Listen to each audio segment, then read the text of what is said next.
I didn't plan a carefully planned out talk that's necessarily ready for YouTube, but because I figured it's going to be, a small group here.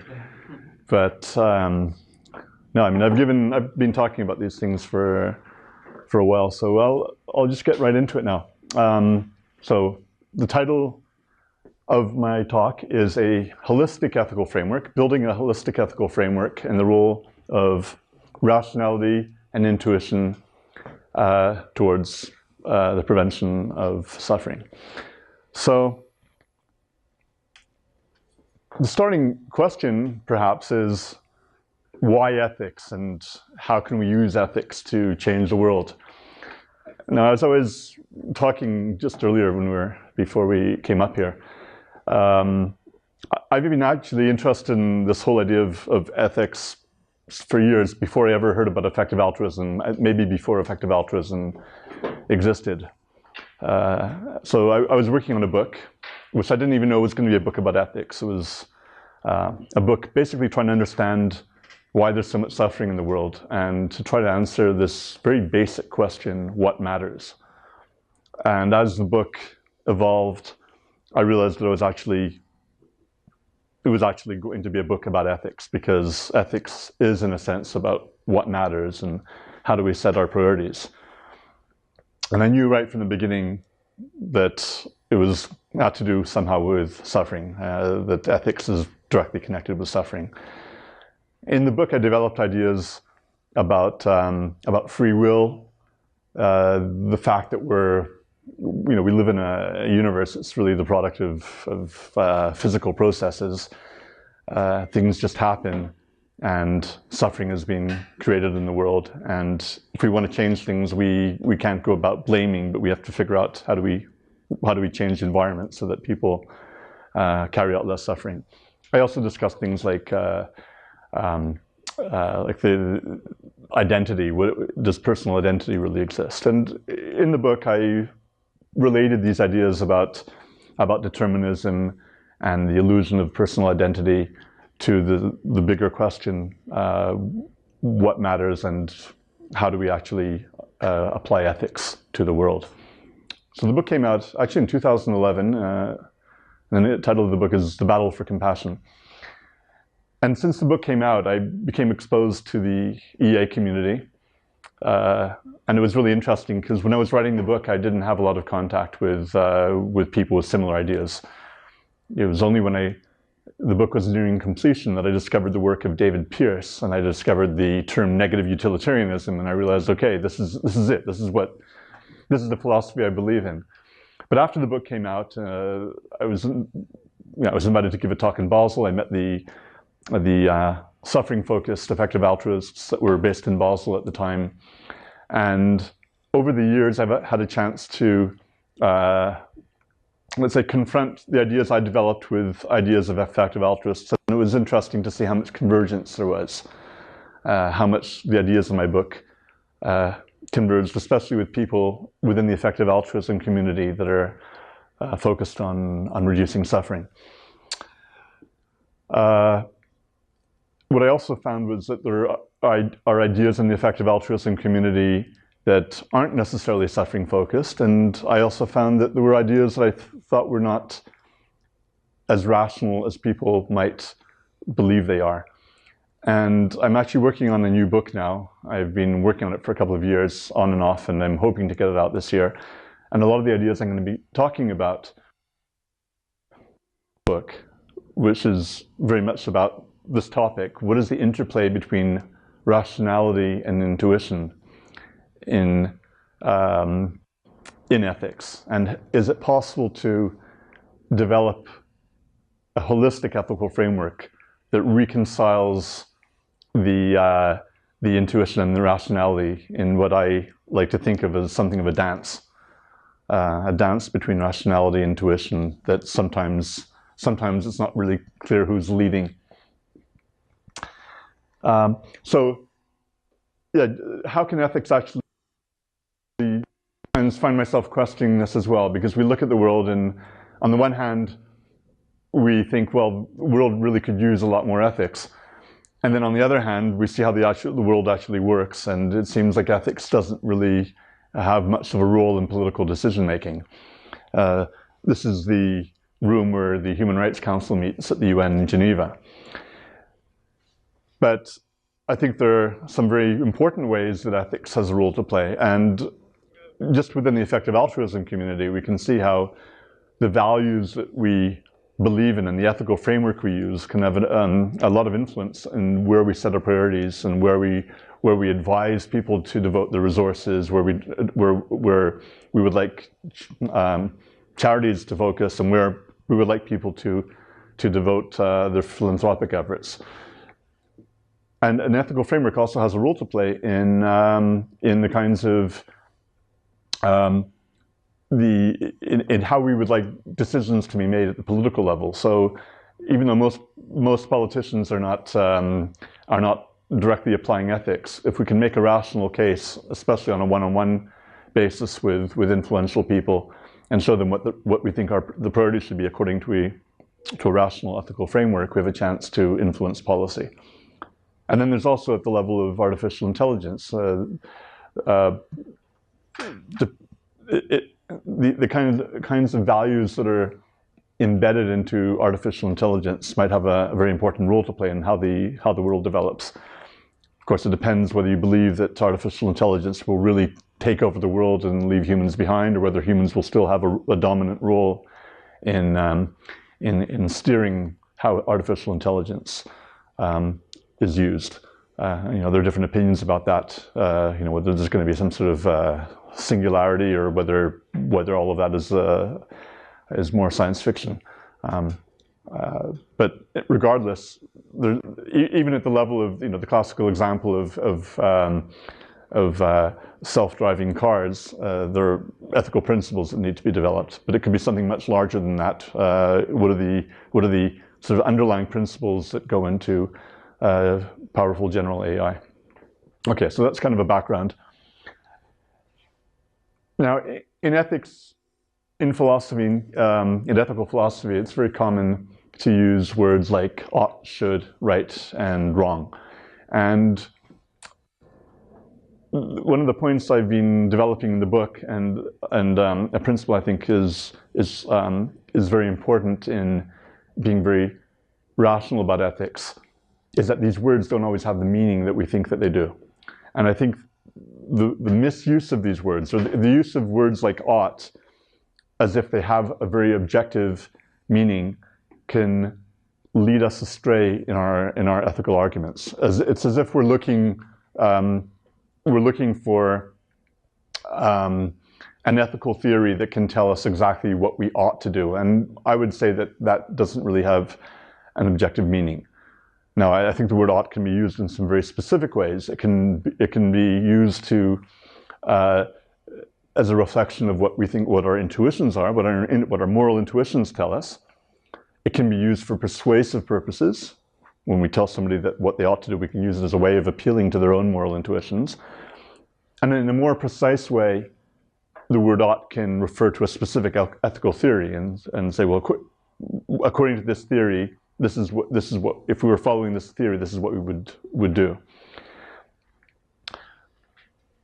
But this is a quote I like from a philosopher named T. Rockwell. I'll just read this out to you. He wrote that philosophical dead ends almost always arise when philosophers try to resolve a paradox on its own terms, rather than question the presuppositions that make the paradox unavoidable. So I think this is a big problem in ethical thinking altogether, is that we start from the premise that there are certain things that one ought to do, we just need to find out what they are.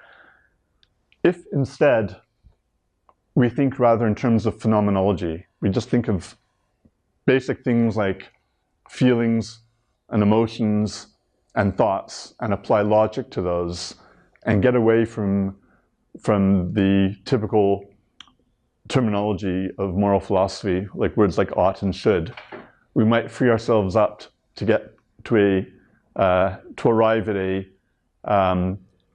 more holistic and more practical ethical framework.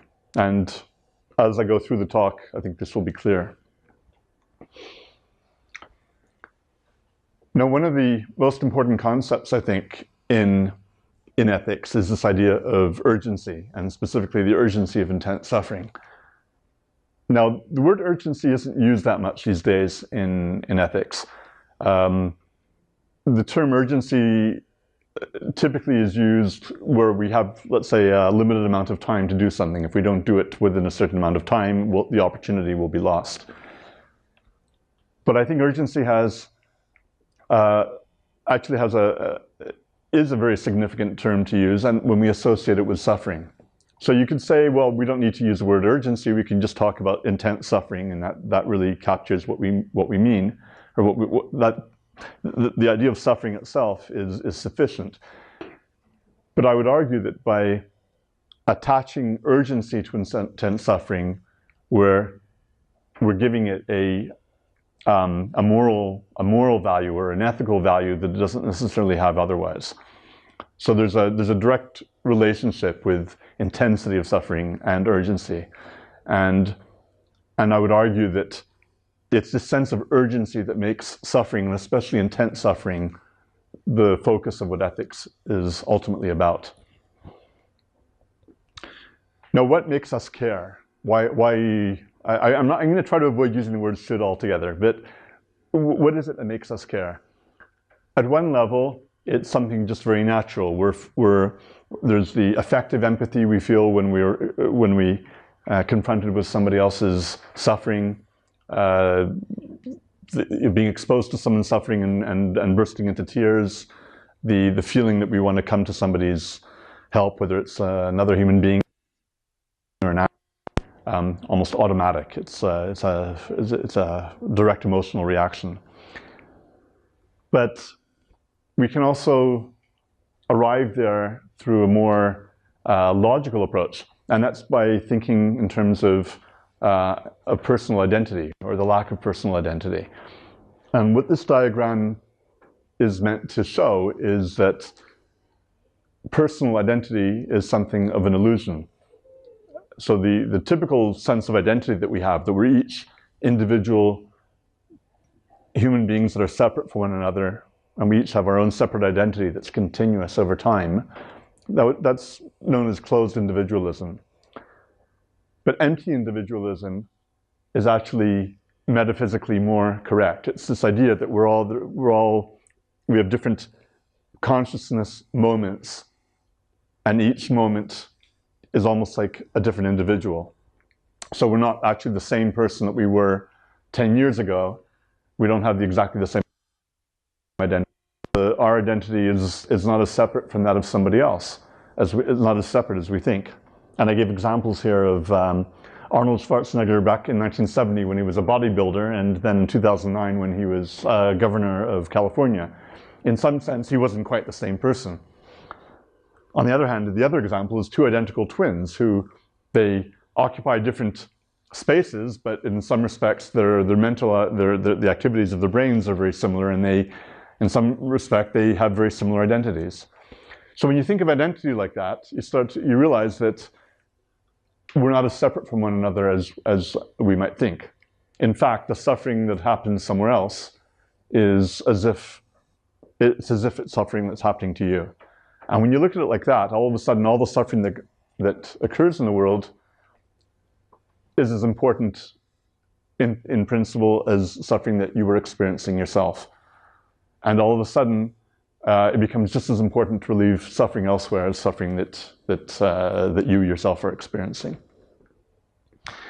So I hinted at that early when I was just starting my talk. I think that there are, within the effective altruism community, there are potential flaws in thinking about ethics. And I'll just read out what I wrote here. An influential movement like effective altruism that places so much emphasis on rationality ideally needs to base its principles on a transparent ethical framework that roots out vestiges of conventional but potentially flawed ways of thinking that have not been properly put into question. It's actually an extract from the book that I'm working on. It's very difficult, it's almost impossible to imagine a large movement with people with different backgrounds and different interests all converging on the exact same value system. But ideally, we would like a little bit more convergence. And if there are evident flaws in the way that a lot of people are thinking about ethics, it would be, ideally for a rationalist movement, it would make sense for these flaws to be pinpointed and to move beyond them and see where that actually leads. If we can bring people more towards towards a more suffering-focused approach. And I'll show you what I mean a few slides from now. Actually, starting already with this slide, you can read a lot and hear a lot within the EA community this idea that units of happiness and units of suffering exist as if there's some sort of core unit that can be multiplied. And I would argue that this idea that hedons as individual units that can be or concentrated in one place, it doesn't exist. That's not how happiness is created. 10 people with a low level of happiness is not the same as one person who's blissful. And 10 people experiencing a little bit of suffering is not the same person as one person in agony. So this whole model of using discrete units, either for happiness or for suffering, is not valid. And this is a similar point. This is the scale of pain. It's a famous index. It's called. It was developed at McGill University in Montreal, which is actually where I'm from. And it goes from 0, which is no pain, to, I don't know if 50 is actually the absolute maximum, but it goes through different levels of pain from a sprain to a toothache to some very severe forms of pain like fibromyalgia to childbirth or amputation. And the point here is that this is a scale that is ordinal. Okay? So we can talk about different levels of suffering being at different positions on the scale, but that doesn't mean that somebody going through childbirth is like 4 people suffering from a sprain. You can't carry out these operations like addition and subtraction and multiplication with this kind of scale. But a lot of what we read within the rationalist and the EA community suggests that we can do that. Let's say a -1 is just 1/4 of a -4, or that a -10. Let's say if we're talking about a scale from 0 to -10 of suffering, that a -10 is twice as bad as a -5. And that's not what, you can't do that kind of operation. So this is a basic logical flaw in how suffering is conceived within the rationalist, within some parts of the rationalist community.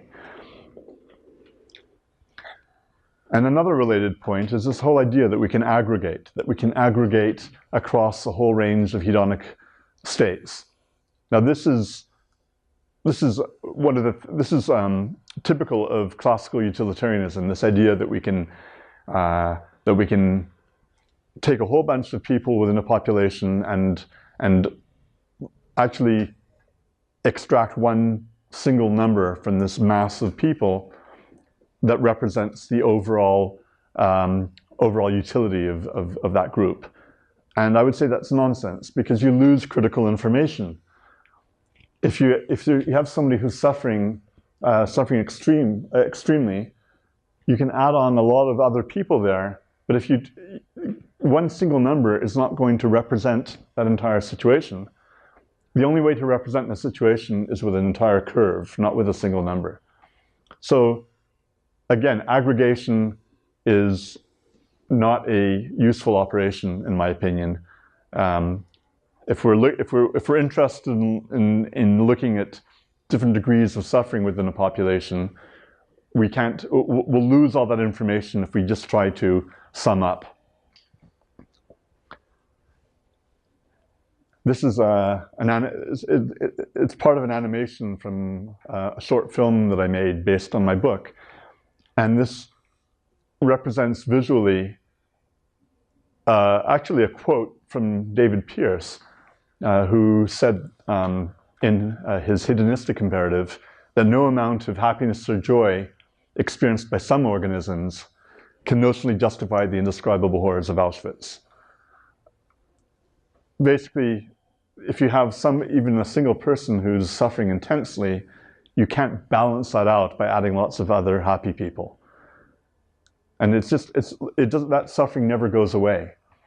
And so the question is, what would it even mean to balance it out? What do we mean when we're saying that we're balancing it out? Now, an individual can decide to experience suffering voluntarily. This is an example, I think, of somebody who decided that the way they were going to go on vacation and have a good time was by trying to travel to the South Pole. Well, some people are masochistic and derive pleasure from experiences like that. I think there are a couple of points here. First of all, when people experience suffering in order to achieve happiness in the future, we're respecting their autonomy to do that. But not only that, this is suffering and happiness that are occurring in one single brain. It's very different to impose suffering on some so that others can experience happiness. So this whole idea of being able to trade off happiness and suffering based on what people do themselves voluntarily is not applicable to suffering and happiness that occur in different brains. And I think it's a really important distinction to make. Now, we often hear about the term a life worth living. And this is applied especially to animals when we talk about, when is it worth bringing an animal to existence? How much suffering is too much? And I would put into question this whole idea of a life worth living.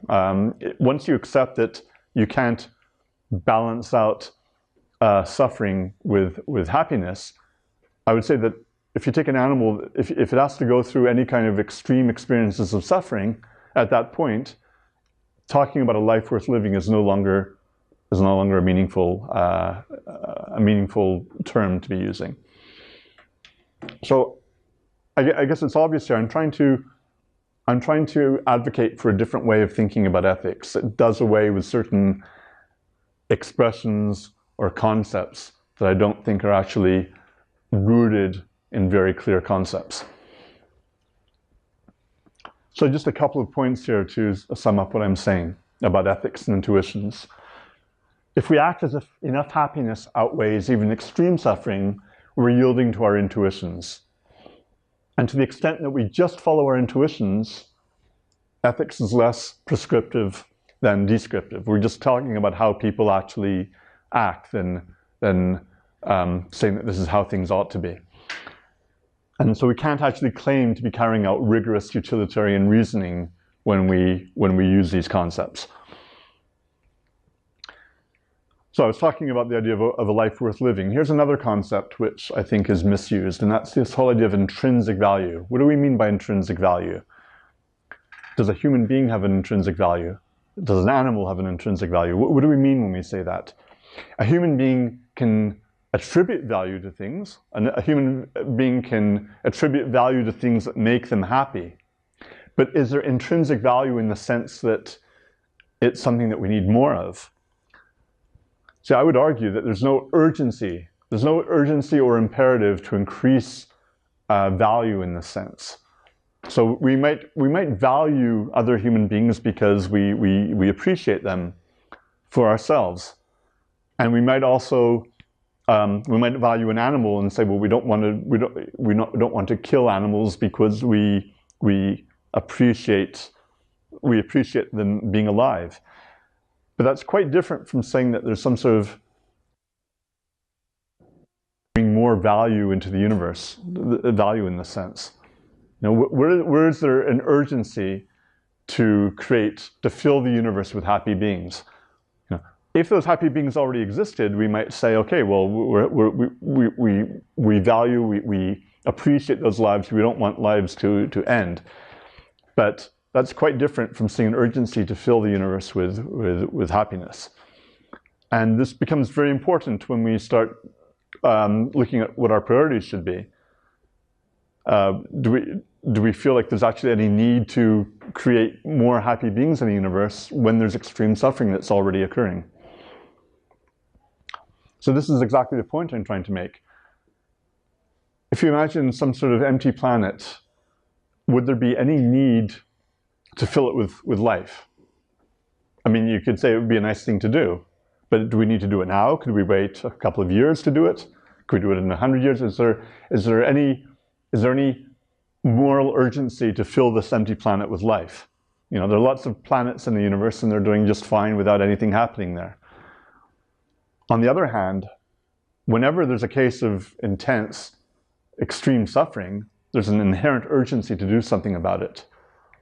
So this is this fundamental asymmetry between suffering and happiness. Suffering demands to be relieved. Happiness doesn't have this urgency to be created.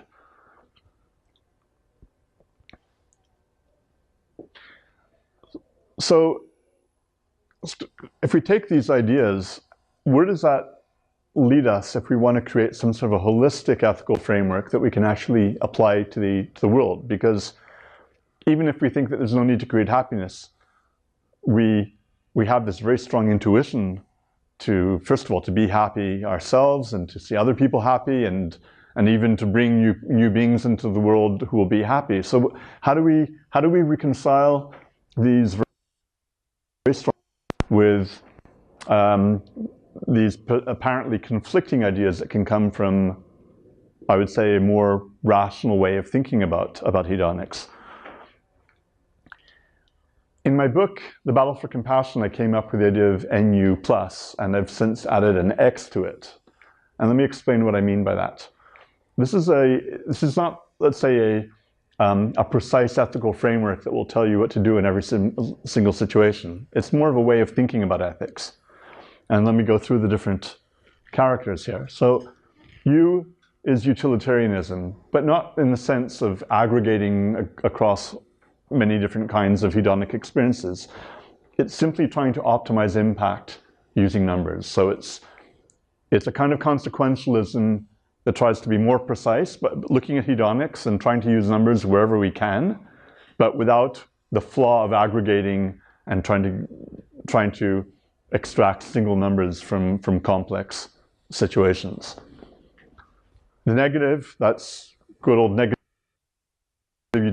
rather than happiness, is the subject of ethical concern.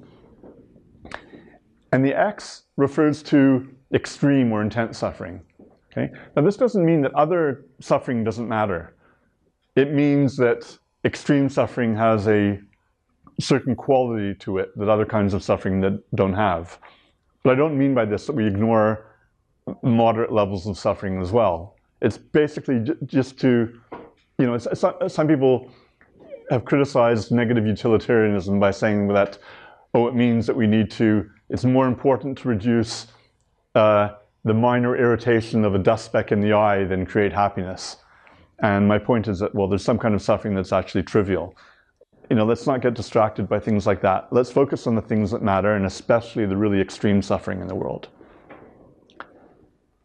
And the plus, what do I mean by the plus? Well, the plus represents all of our intuitions, our need, our desire to be happy and to thrive and to survive catastrophes. It represents our moral intuitions that are there, and we can't circumvent them. It's just part of being a human being. This is very different from which says that we can actually take the minus experiences and the plus experiences and just find some sort of balance, and that is kind of like the dogma. This is holistic in the sense that we're putting the rigor is more on the utilitarian side, and the plus is saying, okay, but we're human beings and we still have moral intuitions, and let's try to find a personal balance between them. Now, if looking at the utilitarian part, what can we actually say that is really solid? Okay, what can we say that has, let's say, axiomatic value? Okay. Well, we already know that subjective experience being the core of an axiom. I would call that an axiom because nothing can matter without subjective experience. But if we look at the actual nature of subjective experience, and we look specifically at suffering as something that we want to reduce, what can we be sure of in this axiomatic sense? I would say that there are three things. That more intense suffering has priority over less intense suffering, so that we would rather reduce the suffering of somebody who is at the extreme end than somebody who is suffering only at a moderate level. That more individuals suffering have priority over a fewer number of individuals, and that a suffering that's extending over a longer period of time has priority over suffering over a shorter period. I don't think there's anything very debatable about these ideas. I mean, it's just basic numbers, and they apply when everything else is equal. The problem is that things aren't always equal, and this is where everything gets very complicated, is that if you compare two different situations and you're trying to decide, do we act here or do we act there? In some situations, you might have more intense suffering. In other situations, you might have more individual suffering. So what do we do in those situations?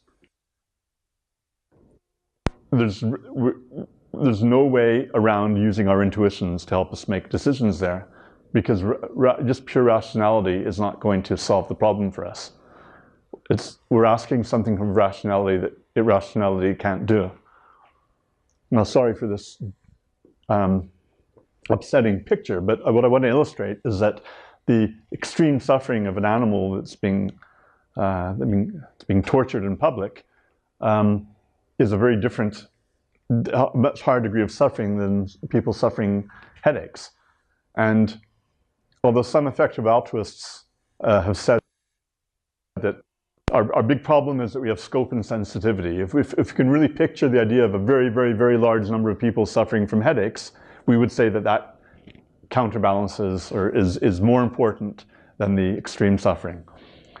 But I would say I don't think that's the case. I don't think you can. I think we're talking about two different, I would say, almost qualities of suffering. And as I said, there's no obvious way of just using pure rationality to tell us what to do in these situations. Now, I just created this slide today. This is something I've thought about, though, for a while, which is the idea that there are, I would say, we could break up suffering into three qualitatively distinct types. There's the trivial suffering at one end, which is like, stubbing your toe or the dust speck in the eye. It's not important. It doesn't matter ethically. It's not something we should worry about. At the other end, there's unbearable suffering. And when I say unbearable, I mean suffering where people would even commit suicide just to avoid because it's so painful. And in between, we have all the mainstream suffering, which is significant but still bearable. Now, some people will say, "Oh, but how can you go from something that's bearable to unbearable? How can you have a discontinuity function in ethics?" And my answer would be, well, who says that ethics needs to be continuous? We're talking about it's not a purely rational it's not a purely rational framework. We're still dependent on our intuitions in some way. But what we do know is there are qualitatively different characteristics of these different kinds of suffering. And you could also say that between any two kinds of phases, there will be a gray zone when you're shifting from one phase to another. And so those are represented with these hashed sort of gray areas. So again, all of this is still dependent on some sort of intuitions, but I would say that there's a very strong intuition that large numbers here, small numbers over here. But even in practice, we're still going to act as if that's the case. What I mean by that is, if there were one person suffering at a really unbearable level, and there were many people suffering at a medium level, and we had to decide where to put our resources, it would feel very unintuitive to put, let's say, all of the world's resources to try to relieve the suffering of one person, no matter how extreme it was. We're still stuck with our intuitions we don't really have a choice but to follow our intuitions here, because I'm not even sure there's a rational bullet that we have to bite here to say that all of our resources need to go to relieving the unbearable suffering. I don't know how clear my point is here. My basic point is that we can never get away from our intuitions, but there's some intuitions that are stronger and some that are weaker. Within this area, it seems pretty intuitive that we will make trade-offs between intensity of suffering and number of individuals. Okay. Now, I hope I sort of got that point across. It's kind of a slightly difficult point to make, but I'll just repeat it again. There are weaker intuitions and there are stronger intuitions, but there's no way of getting away from them completely. But the main point here is that there are qualitative differences in suffering which intuitively make sense and which can allow us to think of suffering in different categories and attribute particular significance to extreme suffering. And this is just another illustration of that. This doesn't have a very precise meaning, except that even though we might have a linear scale of suffering from 0 to -10, at the -10 level, we're talking about extreme urgency, which we won't have at lower levels. So what does this mean in practice? I think we can all agree that our vision of a utopia would be a world where there's no extreme suffering at all, or no suffering, let's say, or no, maybe only pinpricks and dust specks. But the path to get there is not clear, not just because we don't know what will work most effectively. Even in theory, we don't know which will be the path of least suffering because there's no objective way of measuring it when we're trying to compare greater intensity at greater numbers. So what this means is that there's an inherent fuzziness in our attempts to reduce suffering in the world. All we know is that if we can reduce, every time we're reducing intensity or numbers of individuals, we're moving in the right direction. This is a slightly different idea that I want to communicate, and that's this fractal nature. And so, as you probably know, fractals are equations which, when displayed visually, give you the same kinds of patterns, the same patterns that get reproduced even as you zoom in and zoom in to infinity. And I use this as a metaphor for suffering in the world. Whether it's 1 billion people suffering at the extreme level, or 1,000, or even 1, the urgency is the same in each of these cases. The scale of the situation is different, but the inherent urgency is the same. And so the ethical need to act is just as important, whether it's one person who's suffering or 1 billion. I'm not sure how intuitively obvious that is. It's basically saying that whatever the number of individuals suffering in the world, the urgency of action is always going to be there.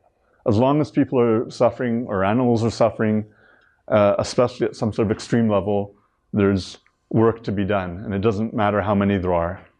It's just that when there are more, we need to allocate our priorities differently. Now, when we look at the actual real world problems that we have and who is actually suffering, okay, we know that there are about 7 billion people on the planet, and we can look at the different ways that they're suffering. We can look at all the animals, the approximately 70 billion land animals that are consumed every year by humans, and most of them live on factory farms and are exposed to horrible levels of suffering. And then fish, there are farmed fish also around the same level of somewhere between 50 and 100 billion. that live in extremely dense conditions. But people don't think about fish as being very important because they don't have faces where we can see emotion. But people that get to know fish say, well, they're just like, they're vertebrates and they experience suffering. And then something like 1 trillion wild fish that are caught every year and that are basically die through suffocation. So those are the ones that we're most aware of, the sources of suffering. And then there are insects. So do insects suffer? Are insects actually sentient at all? Nervous system, so it's pretty likely that they're sentient. We don't necessarily know what level of suffering. Is there suffering if an insect is being eaten or is exposed to the elements and or a pesticide? Does it experience extreme suffering or not? It's actually a pretty important question because there's so many insects in the world. There's something like 10 to the 19 insects. So if you apply an expected value calculation, let's say we said, okay, maybe there's a 1% chance that insects can suffer intensely. If you multiply that 1% by 10 to the 19, you still get a very high expected value for insect suffering. Let's say it's 1/100%. You still get a very high number. So what do we do? Based on expected value, which is the approach which is used a lot in the rationalist / effective altruism community, would the rational thing to do be to devote all our attention to preventing the possibility of insect suffering? It would be completely unintuitive because it would mean we ignore humans, we ignore factory farming, and we cover up small areas of grass with gravel whenever we can. It would seem completely crazy, and at the same time, from a purely rational perspective, it's not actually that crazy. I don't think there's a totally clear answer on this because I think this is a perfect example of the conflict between rationality and intuition. But what we could also say is that maybe the expected value approach isn't necessarily the right one. Now, expected value is a valuable approach when we're trying to get the best outcomes over repeated independent situations. So if you use the expected value approach, you'll tend to have the most impact or get most returns over time over repeated situations. That's not quite the case here. Here we're talking about something very basic like sentience and capacity for suffering. It's almost like a one-off. And it applies not just to insects, it applies to animals like bivalves. Do oysters suffer? They don't have a central nervous system. It's probably quite unlikely that they suffer. And by the way, they have nutrients which plants don't have or don't have in high quantities. So would it make sense that we should use oysters as a source of nutrients and source of as a potential food source? Ignoring the fact that they're not technically vegan, but if they're not sentient, then it wouldn't matter. But maybe there's a slight chance that they do. Maybe there's a 1% chance that oysters are sentient. I mean, if we start harvesting them in very large numbers, maybe we're going to be committing a terrible, terrible mistake. So again, I don't think there's a very clear answer. For the time being, I still avoid eating oysters because I don't want to take the chance. I would say applying the precautionary principle. With insects, I think we need to take a bit of a wait-and-see attitude, not harming them if we can avoid it, but I think it would feel at least extremely unintuitive to stop worrying about factory farmed animals because of the slight chance that insects can suffer. Yeah? But if we don't make them suffer, we're going to suffer from having them around. I'm sorry? So the question is, let's say ants. We have a lot of ants or a lot of insects in the home. Yeah. If we don't do something, then we're going to suffer because of that. So how do you quantify the suffer that brought by those insects to human being? Right? So there must be a chain that results in suffering. There's a chain effect of suffering. So. Yeah. Well, it's sort of a more general question of, do we put ourselves first or not? If you take from a very detached perspective, we shouldn't be giving any greater weight to ourselves than to any other sentient being. Objectively determine the level of suffering. Right. If if we can if we can get to know and apply a quantitative way to determine the level of suffering, yeah, then it unlocks your question of putting who before, right? In theory. But I can't imagine anyone deciding to let their house get taken over by ants because they've done the calculation, and it's like, okay, the ants win, No, but my question is not. Yeah. Anyway. Yeah. No, maybe I missed your question partly, but. But I mean, my question was, how do you evaluate the suffering brought by having them suffered? How do your own suffering by? Yeah, because if I suffer by insects, then I might suffer out someone else, and the level of suffering could go extreme. Well, so that I guess you have to think, like, how much would it actually bother you having? Not just me, but I mean in general, for two human beings or to other animals, or So yeah. I guess it's really hard to, when you just look at just insects alone and you don't consider the ecosystem. Yeah, I mean, utilitarianism in general is very difficult to apply in practice. It becomes very quickly unwieldy. Yeah. But we have this general question: what do we do when values collide? Okay? And a lot of the collision of values is the collision between a focus on suffering and things that our moral intuitions tell us. So, for example, negative utilitarianism versus other moral intuitions. The typical example is the trolley problem, of course, where the trolley problem is it's been defined in terms of saving lives, but you can also replace lives with suffering, and we know that people will do the utilitarian calculation. They'll try to save the most lives or save the most suffering, except when they have to do something that will actually harm somebody else. What about preventing wild animal suffering versus preventing environmental collapse? This is actually a very current issue right now. We love the environment. I mean, we depend on the environment, and we don't want to see the world collapse. But on the other hand, we know that there's a lot of, a huge amount of suffering going on in nature. So do we just dismiss all of our focus on suffering because of our love for the environment? What about euthanasia to end the suffering of an animal versus the attempt to maintain it alive as long as possible if it seems to want to continue living? Or what about minimizing suffering versus being a strict vegan? Some people would say, well, veganism is the moral baseline. But what happens if you can create even less suffering by being just a little bit less vegan? Maybe you could cause less animal suffering by eating animals that have been free-ranged and were killed in an instant and suffered almost not at all, compared to eating plants where a certain number of rodents were plowed over by machinery, even though you think you're eating vegan, but there's suffering behind it as well.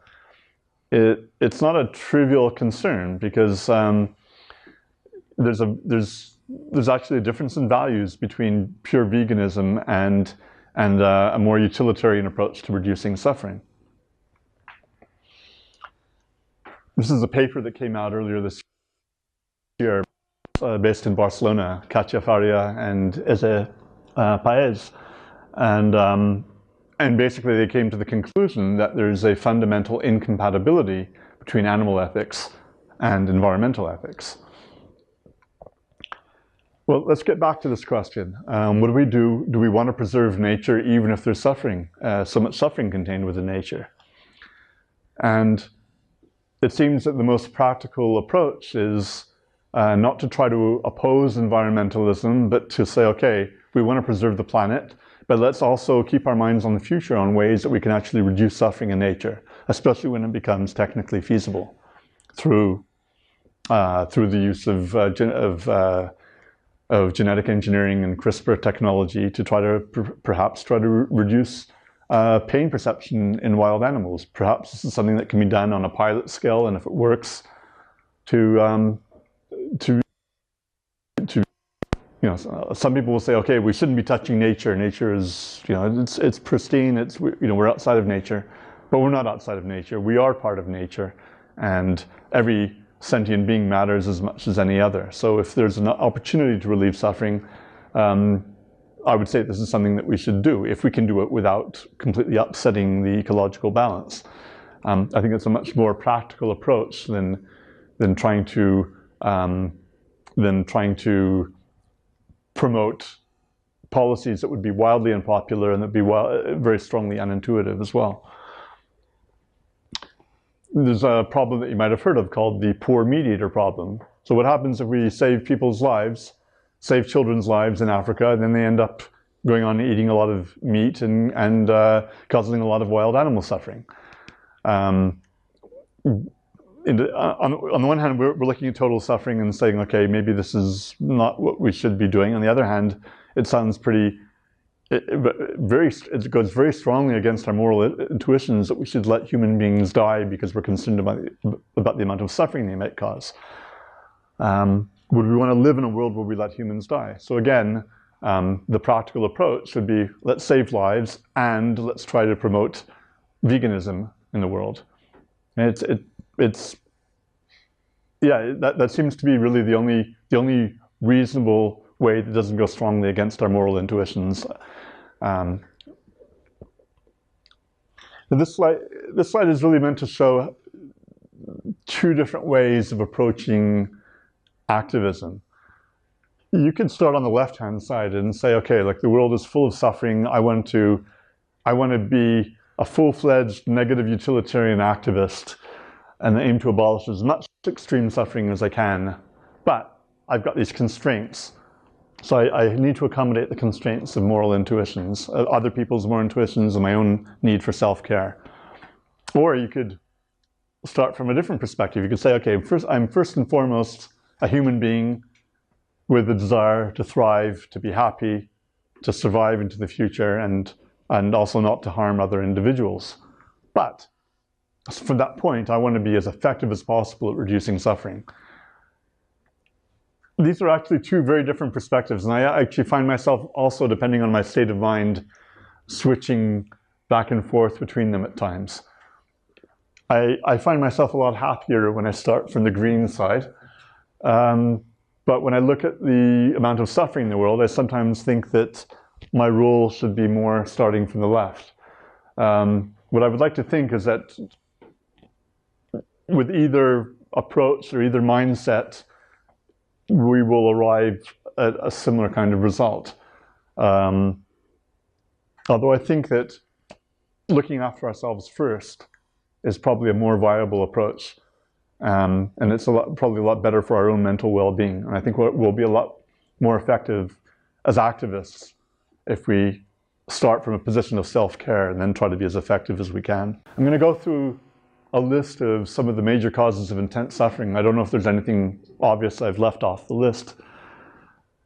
So as I was saying before, well, factory farming of land animals, fish farming, and fishing. I've lumped them all together. Although, yeah, I mean, sort of conceptually they all belong together, even though addressing them in practice can be different. Factory farming can more easily be reduced than, let's say, fishing, perhaps, because there are communities in the world that are totally dependent on fishing.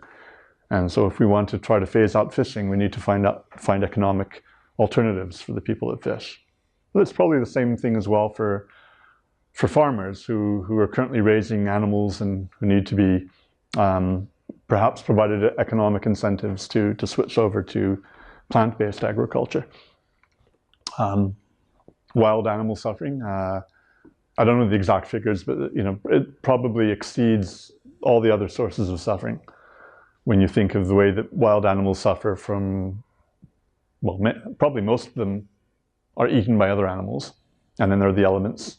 There's and hunger and thirst, And it's an area of study. It's a field that's still developing, and there's still a sense that there's not that much that we can do right now. But hopefully, in the future, we will be able to do something to be more effective.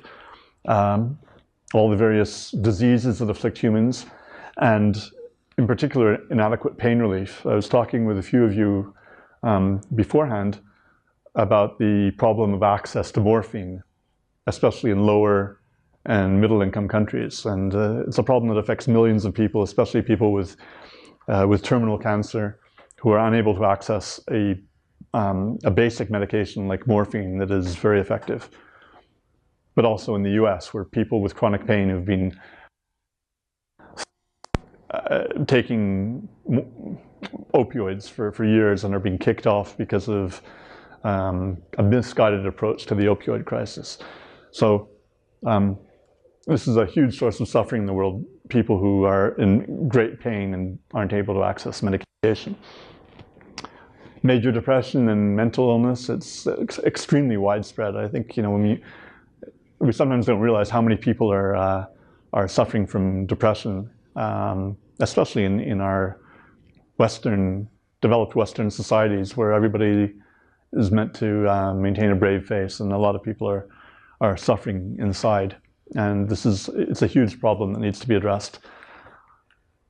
Well, all the various forms of physical abuse on children, assaults, natural disasters, including famine, war, conflict, and terrorist attacks, and also the criminal justice system in so many countries that focuses on retributive justice, on punishing people and making them suffer, instead of more compassionate approaches like restorative justice. Solitary confinement, which is widely used in many countries, is definitely a form of torture. So there's a huge need for prison reform around the world. Various kinds of accidents, especially things like severe burning, also bites from certain kinds of insects and certain kinds of jellyfish that are apparently extremely painful. Basic human needs that are unmet, needs for food, needs for freedom, and the need for love, that so many people are deprived of. And the last one is, it's not clear whether this is a current source of suffering, but it could be a huge source of future suffering, and that's suffering within non-biological systems, like artificial intelligence. It's not. I doubt that computers, the way that they're built today, have the capacity for suffering. I don't think computers are sentient, because I don't think they're constructed. I don't think they have the architecture to be sentient. But in principle, there's no obvious reason why we couldn't construct non-biological systems that are based on the human brain or another brain that could indeed suffer. Maybe they would suffer even a lot more within a short time frame, because they carry out more calculations, because everything happens much more quickly. And the Effective Altruism Foundation is actually very much focused on this. This is actually as far as I know, this is their main focus of interest. It's the possibility of huge amounts of future suffering, astronomical amounts of future suffering, due to artificial intelligence, let's say battling of artificial intelligences and the creation of suffering. I guess these would be in sort of in competitive situations where you have artificial intelligences battling against one another, and there are other kinds of scenarios, I suppose, where this could potentially happen. It sounds very much like science fiction, but they just from a pure expected value perspective, this is considered something that's seriously, that's worth investing resources in trying to avoid. So the big question is, how much can we do today to affect suffering in the future? So, there's a focus on trying to avoid existential risks, especially from people who have a more classical utilitarian perspective that want to see life on the planet continue to flourish far into the future. But then there's the suffering-focused perspective that says, well, sure, it's nice to have life, but if there's going to be a huge amount of suffering in the future, that would be something even worse. So, to a certain extent, approaches trying to mitigate existential risk may also help to prevent the risk of future suffering, because some of the forms of existential risk would cause a lot of suffering. For example, something like nuclear war or diseases that spread and cause a lot of suffering. Because existential risk doesn't necessarily mean the wiping out of humanity. It could just mean major catastrophes that prevent humanity from flourishing. But we may also find that these two different priorities will also lead to prioritization of different causes. And if you really push it to the limit, we could actually find that there's a conflict between prioritizing S risk and prioritizing existential risk. This is a slide from the Manhattan Project, and this was, as you may know, was a project to develop the atomic bomb during World War II. It was a bit of it wasn't very gender balanced at the time. The point of overcome major challenges, we need major projects. And I would say that if we really want to try to overcome as much suffering in the world, we may need that kind of thinking, that kind of methodical thinking of people that are very committed to that idea. So I think this is a model for how we can try to work together to systematically address suffering in the world, including looking at how we can get the reduction of suffering to be a #1 priority of governments around the world. How can we use human psychology? How can we use the avoidance of blaming? How can we try to meet the needs of everyone, including political leaders, so that we can find a more harmonious system and reverse the tendency towards polarization that we see in the world?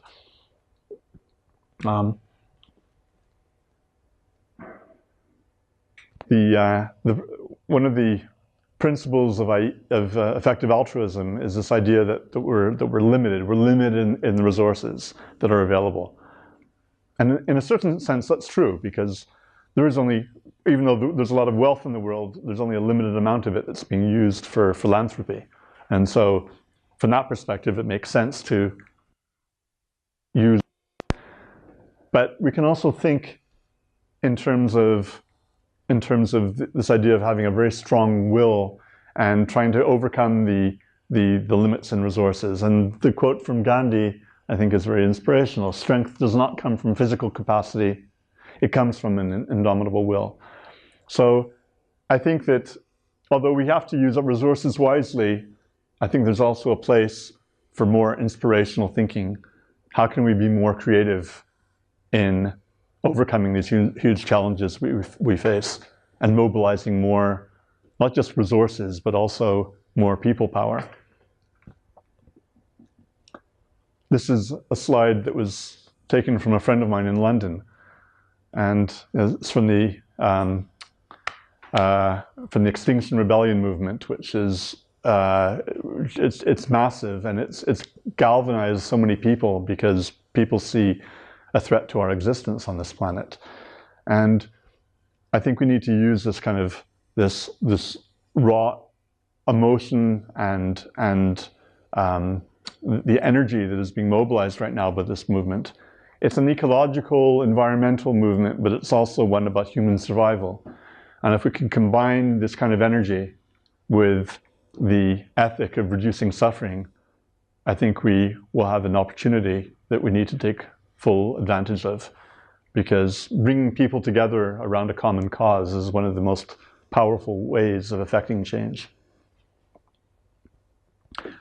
And, well, this is my last slide. OPIS is a small organization which I call a Think and Do Tank, which I founded just under 3 years ago. And our goal is to promote the prevention of intense suffering as the #1 global priority. And as I mentioned, we've been one of our main areas of focus until now is the lack of access to pain relief in lower income countries.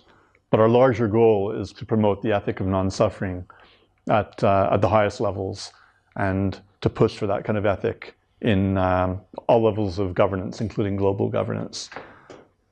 So, be happy to answer any questions. Thanks very much.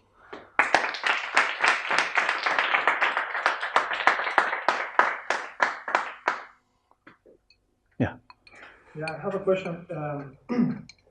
You were saying that you don't think it's possible or practical to use math to aggregate suffering. To use what? I'm sorry? Mathematics. Oh, yeah. To aggregate suffering and compare and so on. And I was thinking of counter arguments to that, and I'm curious about your answers. Mm-hmm. One of them is the fact that we are aggregating many things into one single digit or figure. Is not a good argument, because statisticians do that all the time. I was thinking of the Gini coefficient. Of the what? Of the Gini. Yeah, yeah. You said a curve is necessary, and the same happens with the Gini coefficient. You could have two countries with exactly the same number, yet the curves could be completely different, but they throw the same number. Does that mean that the number itself is meaningless, or we cannot use it to summarize the situation? I'm not sure. The second counter argument is that the fact that we cannot say one people suffering 2 doesn't equal 2 people suffering 1, which is probably true. That doesn't mean that algebra and operations are not useful. It may mean that the scale has to be logarithmic, or the scale has to be flexible, like when the space continuum curves around gravity. We could try to find out some kind of operation like that. After all, in physics, we have many things that behave in that way, like sound intensity and so many other things. And the third and last one is saying that we cannot compare in that way runs against many of our intuitions, I think. You mentioned that example about Auschwitz. If Auschwitz were for just one person, do we still think that it would be okay to prevent the suffering of just one single person in order to prevent potentially the slight suffering of millions and millions of people? The same questions appear in day-to-day life to many of us. If I were asked whether I prefer to suffer from two teeth aching, or 3 teeth, or maybe 1 teeth and some slight, each of us would find a balance. We would probably quantify and decide which one is best. Yeah. And finally, I'm going to just start writing these down. Yeah, I didn't want to forget. And another practical example, some people might be forced, or their doctor may suggest to them that they have to exercise and do some cardio training, for example, for years, in order to prevent some important illness from developing later in life. They are actually suffering a bit now to prevent suffering in the future. There are many other examples like that. Isn't that comparable? Can we just assign numbers and compare? Okay, right. That's it? Yeah. Okay. I think your first 2 questions were actually quite similar. And I think the answer is basically how much importance do we attribute to keeping track of the really extreme suffering. If it's very important to keep track of how many individuals, let's say, are at the really extreme end, then we don't want to perform any kind of operation that loses that information. So it's a matter of how much detail we want to maintain. And I don't really have any better answer than that. I think that's actually the essence of the answer. If you consider all that, anything at the extreme end to be essential, then don't try to convert the whole curve into one single number where that becomes uncertain. The question about would we put all the resources into saving one person living Auschwitz type conditions? I mentioned that briefly, that maybe in practice that's not what we would actually do, because we're confronted with our intuitions. I mean, even the idea that we would want to put all our efforts into saving that one person, that's still an intuition. That's not based on some purely rigorous mathematical formula that's grounded purely in axioms. Because as soon as we're trying to compare numbers and intensity and numbers of individuals, we're not in the realm anymore of pure rationality. Our intuitions kick in automatically. I was just making the argument that there's something fundamentally different about some kind of extreme suffering compared to more minor suffering. See, if there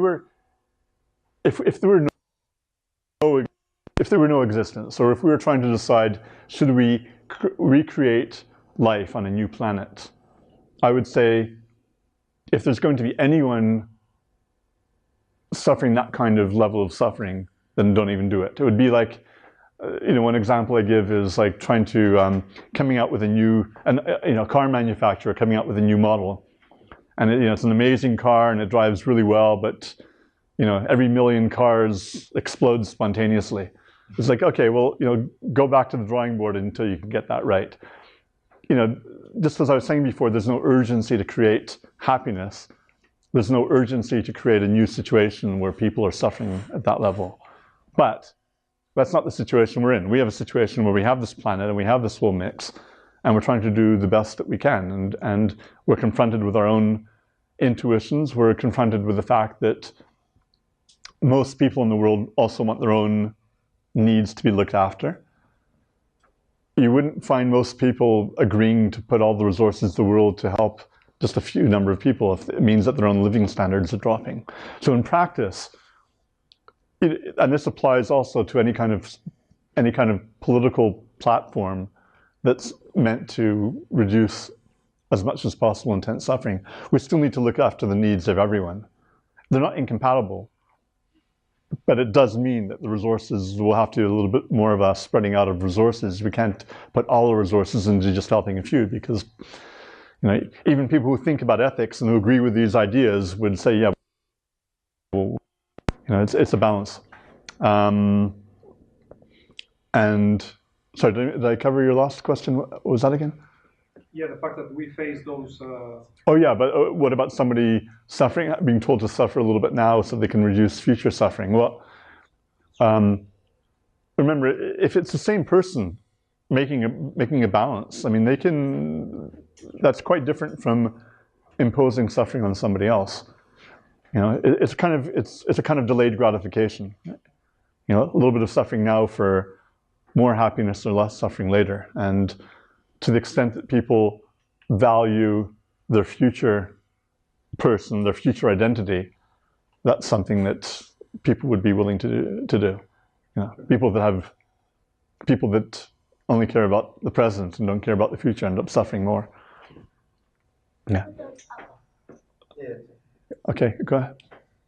Just the point about using algebra to do, and yeah, it's not going to be like 2 + 2 = 4, but if you can add more variables and add more different functions, like you suggested, I don't see why that wouldn't be good. Like we can maybe even explain some of the intuitions with more variables and more complicated formulas. Yeah, we can explain it. I mean, we can explain how our brains work in theory. We can explain why when certain intuitions are kicking in. But I think the point is that these are still intuitions. We can express those intuitions mathematically, but that doesn't give them some sort of pure rational rigor. It just means that, okay, under these situations, we just feel compelled to apply this kind of thinking. Okay, but does that make sense? I'm sorry?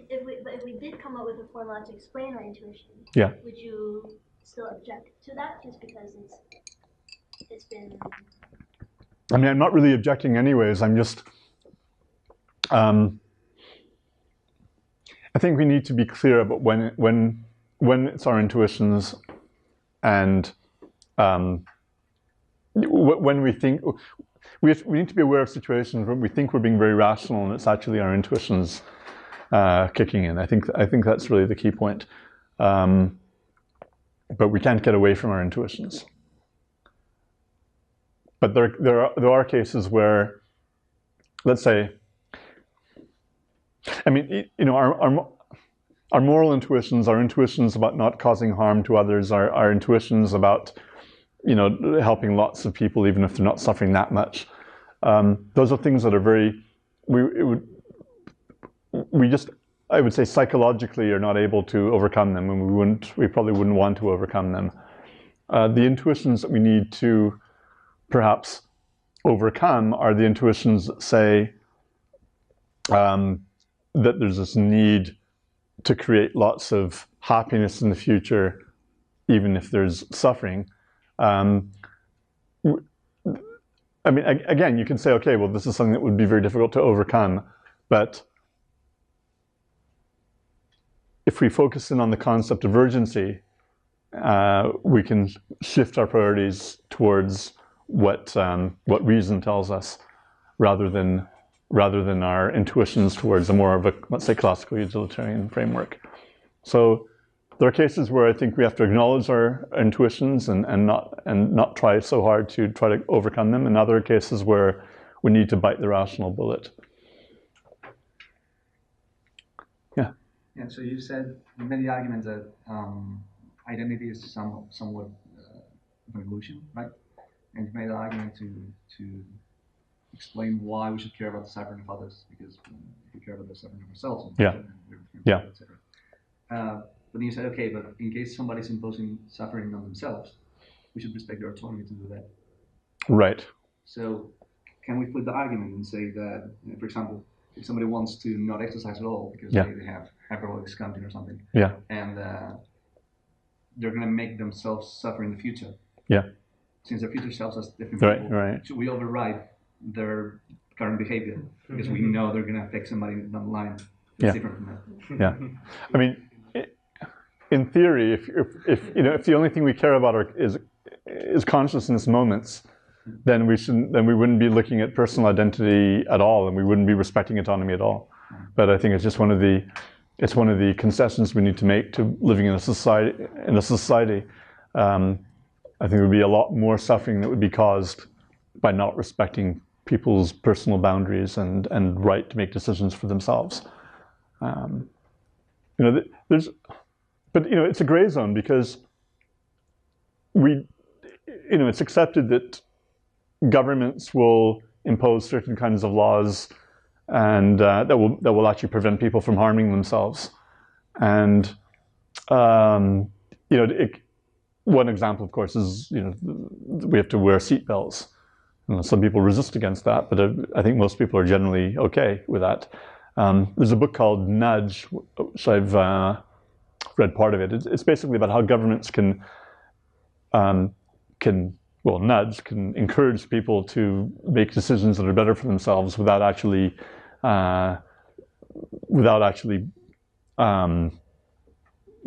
passing very strict regulations or very strict legislation. Also, in the way choices are presented to people, you can also already predict that they'll make better decisions for themselves. So there's a gray zone. We can try to help people to help themselves. If it goes too far, people start feeling that they're living in a nanny state, and so it's a matter of balance. Yeah. When you talk about when you say that we should approach ethics from a more intuitive point of view, are you talking about moral realism? I mean, I don't actually believe in moral realism. But in practice, I do. In practice, I put all the emphasis on reducing suffering and quantifying it where we can. But from a purely theoretical perspective, I think it's all a construct. Morality is a construct, but it's based on things that are very real, and so it's more a matter of definition more than anything. That doesn't mean that I think all outcomes are equally good, but as I try to defend this perspective from the beginning that we should. The use of the word ought takes us in the wrong direction. It doesn't. I think we. Yeah, I think it's more useful to get away from that kind of thinking and just think in terms of the actual experience of suffering, the sense of urgency, the fact that if you wouldn't want it to happen to you, then by logical extension, you wouldn't want it to happen to others, and to take the same kinds of actions. I think we can have a perfectly good theory of ethics based on those ideas. Yeah. Yeah. I was thinking it's kind of a fake question or a suggestion. You're saying that intense suffering is of a different quality than suffering. So I think that maybe just using the same word is kind of misleading. Mm-hmm. So maybe you said there's hell, there's suffering, and then there's happiness. There's actually 3 buckets. Immediately, the moment you change the word, you kind of lose the temptation to make calculations. You say it's something conceptually different. So how do you thought about that? I totally agree with you. I mean, I was just actually rereading my book draft this afternoon, and I have a passage where I say suffering is not suffering, and this is actually one of the big problems. It's the use of words, it's terminology. I mean, you've hit the nail on the head. We use suffering to cover everything. Now, in some respects, it is actually useful because in all of these cases, whether it's a speck of dust to hell, it's still something aversive that we try to get away from. So it still has that one fundamental quality that's in common all across the spectrum. I think it's useful because it also refers to, in happiness economics, a lot of what we talk about when we talk about improving people's happiness is actually reducing people's suffering, even if it's just minor dissatisfactions. So in some respects, that is actually useful. But when we start talking about qualitatively different experiences, I think using the same word actually confuses people.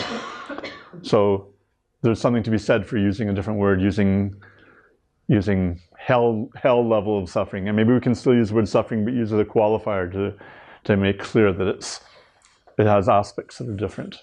Yeah. You mentioned this dilemma between eating free-range meat versus eating plants. Yeah. Because when you farm plants, you also need to kill animals, even if they're small. Right. But since pigs and cows need to eat plants to grow, isn't that dilemma pretty easy to solve? Well, the case I was talking about was, I mean, I'm not advocating that we eat animals. I'm just saying that, from a purely suffering perspective, maybe the ideal solution wouldn't be complete veganism. But even then, you can make very good arguments. Just before I answer your question, you can still make very good arguments that we're better off promoting veganism because overall that will lead to less suffering rather than letting many people sort of live in a gray zone. It's sometimes clear to give a very strong, clear prescription. But in this particular example, if we're talking about cows that are just roaming and eating plants that haven't been harvested, plants that are just free growing, there's probably very little suffering that's occurring. Whereas with factory farmed animals, I mean, there are many more plants that are actually being consumed by the factory farmed animals. So again, for people that say, oh, plants have feelings too. Well, even if they did, you'd be consuming a lot fewer plants by eating them directly than by feeding them to animals. Yeah. Yeah. You mentioned in the first answer to the first question the opposition that there exists between not erring into creating happiness, but this urgency to prevent suffering. Then you also mentioned this example of the exploding 1 in a million car, that it's better not to create because it's not worth it, or the example of if we were to create life all over again, it would be best not to involve suffering into it. And you also mentioned that this is not the case now, and that reality is different. Right. But from one point of view, every human that ever existed and exists nowadays has had and has a choice of creating new beings. Mm-hmm. And looking at the list that you put on the last slide, it's quite easy that any one of us can fall into one of these numbers. Or Yeah. So it would be quite easy for an antinatalist to just go with the conclusion of this is okay for the short term because we're already here. Yeah. But in the long term, well, we shouldn't reproduce. Mm-hmm. And the problem is solved. The problem is solved for us. The animals that have their own problems. I mean, maybe we're not responsible. Yeah. For them. Yeah. So look, there's a very good argument for that. I mean, I think we would actually be better off having far, far fewer people on the planet and trying to find solutions to reducing suffering. We could propose, I think one sort of compromise. I'm not saying this would get a lot of traction worldwide, but to say, okay, let's try to reduce things until we've got things under control, and then we can let it expand again. I think there's no urgency to create lots of human beings right now. We could, in theory, we could wait until it doesn't matter whether it happens now or sometime in the future. But the thing is, people just have this very strong intuition to have kids, and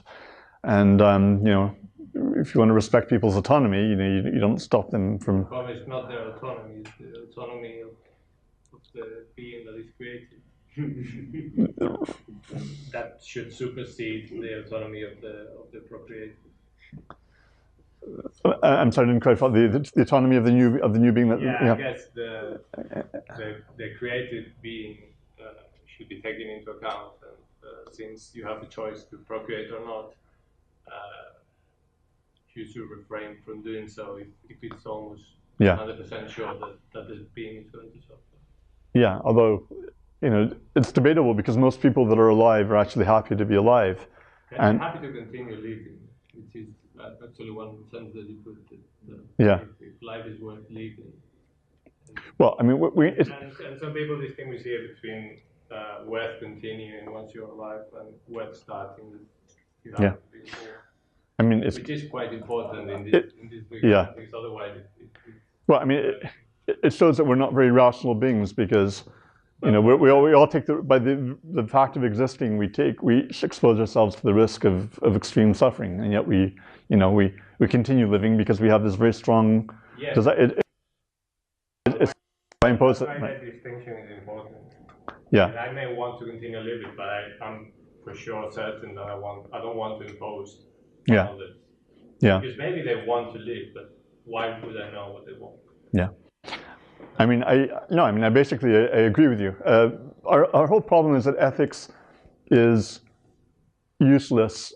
It's not really. I mean, it's a bit like if we can't actually apply it to the world, it's the same as literature or a branch of mathematics like number theory, which can have beauty in itself. But I like to think that ethics can actually be applied, and if it's going to be applied, it needs. This is like one of the main themes of my talk, is that it needs to respect people's intuitions, and we've got this balancing act by trying very hard to reduce intense suffering while still trying to propose policies that people will accept. And again, you see this whole movement of people that are trying to save the planet, which I think, I think it is beautiful when you get all these people coming together and saying, look, we want to survive. We've got all these corporations that don't only care about themselves. We want to continue existing. I mean, I feel the same way. I feel moved by it emotionally. I'm very much suffering focused, and at the same time, there's part of me that feels very, very in tune with everyone who's demonstrating. So, in practice, I think there's no real way around it of having influence in the world by really going completely against the current. I think and try to move it in the right direction. I think it's just a more effective approach. I mean, we can wave the flags, negative utilitarian, antinatalism, And we'll just be people who promote that will just be seen as crazy eccentrics, and they won't get any traction. So yeah, it's not and it's almost a relief to be able to say, okay, no, I don't need to do that. I can just be a little bit more normal and still try to move things in the right, in a more anti-suffering direction. And I just submitted a piece yesterday to a newspaper. I'm probably going to have to try a few different places until it gets published. But I'm making the case that I identify with the Extinction Rebellion movement, and we need to put focus on sentient beings and not simply ecosystems, because ecosystems only matter for the sentient beings that they contain. Most people don't think about that in the ecology movement. Environmentalism is very much not focused on sentient beings. So rather than say you guys are all wrong, no, it's like, okay, I support the idea, and let's do whatever we can to prevent animal suffering as well.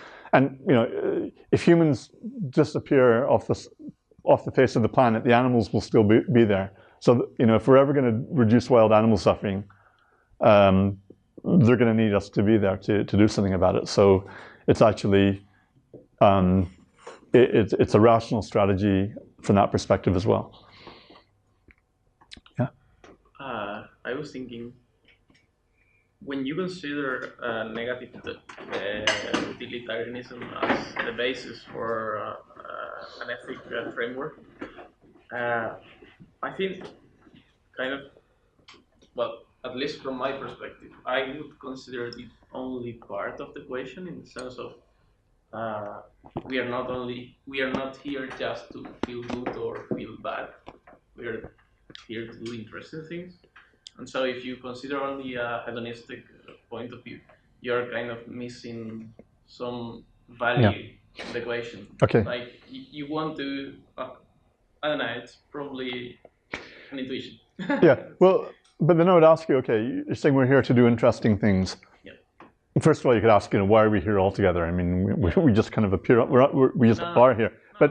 But no, fair enough. We want to do interesting things. But why do we want to do interesting things?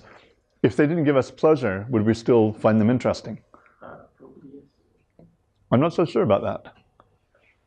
What does it mean when something is interesting? It means that we, when there's some dopamine being pumped out in the brain when you're doing it. Yeah, sure. No, the thing is that probably for the people, for example, that go to the South Pole and then come back. Yeah. The negative, if you try to sum up the negative pain that they feel during the whole process and the small bit they get out of it, of happiness, I don't think it compensates. They do it not just for feeling okay, it's like, I don't know, I think it's not only the emotion, I think it's more than that. Well, I don't know exactly what goes on in the brain of an Antarctic explorer. Exactly.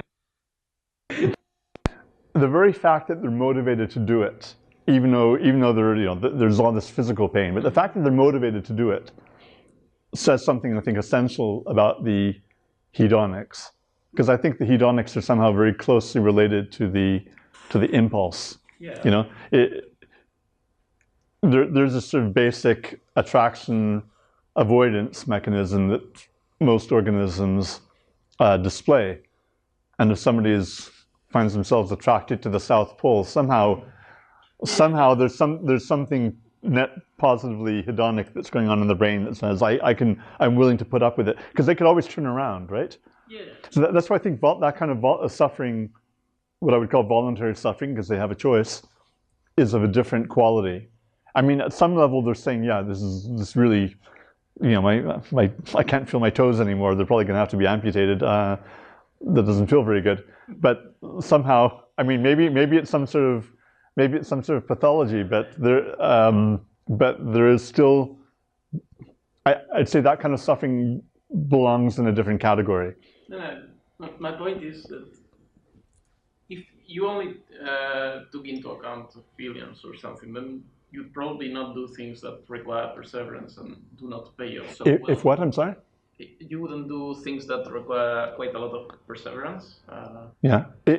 I wouldn't. In what case? I'm sorry, I didn't hear the first part. Like in cases where it doesn't pay off very well. Okay. It's just things that you do that require a long time of effort, but it's, I don't know, I think it's more something of a social thing. I mean, in case that you're doing things for the other or things like that do not really pay off so well for your feelings. I mean, somehow there's a calculation that the brain is doing, and it's saying, well, this is worth doing because of that. There may be an experience of suffering in the moment, but there's still a decision being made. I will do this, which is very, in itself, is immediately different from somebody who's, who's being attacked or is exposed to suffering that they don't want. I think that's just fundamentally it belongs in a fundamentally different category, and I mean, I thought about I've thought about this quite a bit. This whole idea of meaning. Is meaning different from happiness? A lot of people say, okay, I don't want to be happy. I just want to have a meaningful life, and obviously meaning is different from injecting yourself with an experience, but it's still getting pleasure from it. I think it maps somehow onto. It's qualitatively more complex, but it still maps onto positive hedonics. So I think this idea of this basic scheme of suffering and happiness is this sort of, well, you can call it one-dimensional or two-dimensional, depending on whether you think of them as. I mean, I think there's evidence that these are not just extensions of one scale, but they're actually different phenomena in the brain. But I think this simple paradigm is actually quite has a lot of explanatory power. And Andres Gomez Emilson, who's a researcher at the Qualia Research Institute in California, he's actually on the advisory board of OPIS. He's very interested in the mental correlates of pleasure theory, that it depends on the amount of symmetry of brain processes, and I forgot the exact details. I mean, the theory is actually, I think, relatively straightforward, and he talks about it breaks it down into positive and negative hedonics, and this is really the essence of what ethics is about. Yeah. Do you have a sentence version of the XNU plus model, or is it just like factors that you think you have to take into account to draw? Do I have a what? I'm sorry, a sentence? Or? Yeah. If I ask you, hey, can you explain the XNU plus model? In one sentence? That was my question. Is like, do you have a more narrative version of it, or is it more like, hey, these are the 4 elements that I think you should take into account to draw an ethic? I could probably describe it in a sentence. Okay. I mean, if I had to describe it in a sentence, I would say, try to be systematic in reducing as much extreme suffering as possible while still respecting your own and other people's desires to thrive, and our moral intuitions, and try to find a balance. I could probably do better than that, but that would be my. Okay, perfect. That would be one attempt. Perfect. Yeah. You mentioned in passing earlier that you would advocate for decreasing the amount of people that are currently living on Earth. That I would what? You would advocate for decreasing the number of people that are actually currently living on Earth. Yeah. Until we get our acts together. Yeah. And we can grow. Yeah. Again. Yeah. Okay, but what do you think about people being basically brain power that we can throw at solving problems that increase technological achievements, that increase economic growth? Yeah. And that's one of the best things that you can do to people. Give them more wealth and better technology. So if we decrease the number of people that are currently living on Earth, we're going to decrease the number of researchers that are working on solving new problems, cracking new technologies that ultimately bring about this technological change that brings economic growth. Yeah. So maybe we're delaying. I mean, first of all, I mean, this is a bit hypothetical, anyways, because it's not going to be. I don't think it's likely to come about as the result of policy that people are going to start having fewer children. But most of the people in the world that are suffering the most are not the ones who are going to who are in a situation to put a lot of brain power into solving things. There are a lot of people that are living very menial existences, just trying to get food on their plate. In addition, this whole idea that the answer to our world's problems is just more and more economic growth, I'm not convinced about that. I mean, we see just this very idea of trying to have indefinite economic growth on a finite planet. We're just using up the world's resources. I mean, at some point, there's not going to be anything left. I mean, economic growth means turning resources. It means extracting resources in some way, whether it's physical resources or energy. So I think our biggest problem is how we use the resources that we have available and how we distribute them, rather than this idea of just focusing on GDP. Well, they can grow as long as we have the sun. Right? Well, the sun. As long as we have sun, we can. Yeah, we potentially we have huge amounts of energy available. We don't necessarily have huge amounts of physical matter available. But we can make a closed cycle of matter with energy. Yeah. I mean, you're probably right about that. I haven't really thought about it. I mean, the sort of the classical way of thinking about it is that the Earth is finite. We can't keep extracting. But if economic growth just comes from using more and more energy from the sun, yeah, potentially. I mean, that's just not right now. All our energy is coming. So much of it is coming from fossil fuels, so it's not really an immediate solution, anyways. I mean, yeah. But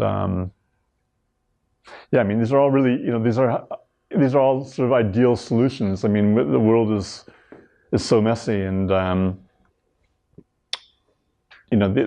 whole idea of antinatalism, and it's more of a theoretical idea of what might be better for the world if people had fewer children. But I mean, I think it's I mean, maybe I should take back a little bit. People can be encouraged to have smaller families. If the idea takes off, and it's what happens anyways in developed countries, is that I mean, that's actually a consequence of economic growth and better education, is that people have smaller families. So there's a connection. Any other questions? No? Okay. Okay, well, thanks a lot. Okay, thank you.